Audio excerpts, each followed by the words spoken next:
The following trailer is rated H for honest. In a world where video game protagonists aren't shining pillars of justice, but brooding morally gray anti-heroes, step into the well-shined shoes of the most inherently evil main character you've ever played. A lawyer. Phoenix Wright, Ace Attorney. Immerse yourself in the most Japanese vision of America you could possibly imagine, and experience a justice system that's somehow even more messed up than the real thing, where all trials last 72 hours, you're guilty until proven innocent, prosecutors lie, cheat, and fake evidence to get a conviction, the judge is a literal moron, and your best strategy to win the case is to bluff until somebody comes and saves you, in a parody of law that makes Judge Judy look like the Supreme Court. Slick back the Dragon Ball Z hair of Phoenix Wright, a novice defense attorney with a heart of gold, a penchant for unwinnable cases, and a total lack of investigative skills. Join up with his creepy harem of underage girls and his sidekick Knuckles as they use their inexplicable magical powers to unlock the solutions to impossible murder puzzles. Then step in and take all the credit, as you use simple logical deductions to make criminals absolutely lose their and confess on the spot.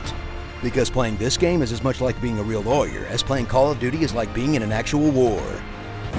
Experience a franchise that delivers on quantity and quality, with an elaborate soap opera backstory that builds with every subsequent sequel, in 5 main series games full of increasingly absurd suspects to examine, more elaborate murders to entangle, and a new ridiculous gimmick in each game that will have you lockpicking people's brains, uncovering lies through poker tells, reconstructing crime scenes with emojis, seeing the last memories of the dead and talking to them through possession, and the most outlandish technique of all, using actual forensic science.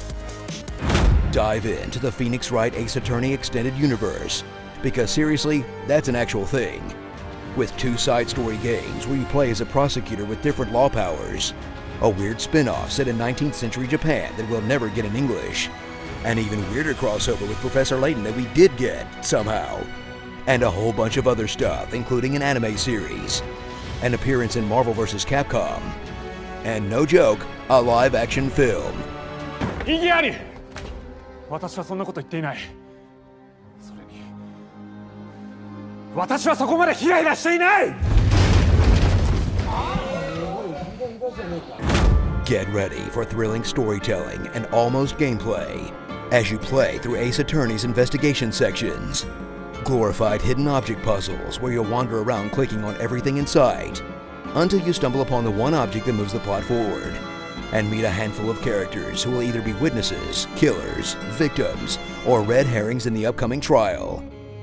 But all have one thing in common: being total weirdos. Then take on the trial sections, extended cross-examinations that feel intense and fast-paced, even though all you're doing is reading a choose-your-own-adventure book with only one correct path, as you use your wits and evidence to expose the witnesses' lies, and feel like a master lawyer, until you can't follow the exact logic of the developers, then make arbitrary guesses until you inevitably fail and have to start over from the beginning, just because you didn't show the witness the right shoe or something. How does that even make sense? So strap on your lawyer's badge and warm up those vocal cords, and get ready to point your way to justice. Because for whatever reason, this is the one franchise that Capcom will never let die. Sorry, Mega Man, clearly you should have looked into a law degree. Starring Objection, Sephiroth, Attorney-at-Law, The Ghost Whisperer, Mini Medium, BDSM, Robin Boy Wonder, Pantsu Magic, Emo, Harriet the Spy, Coffee Machine, and an impressive collection of idiots, morons, and nutbags. Law and Order Anime. Come on, Capcom, where's the crossover we really want to see? Phoenix Wright, Monster Hunter. Let's see that shit.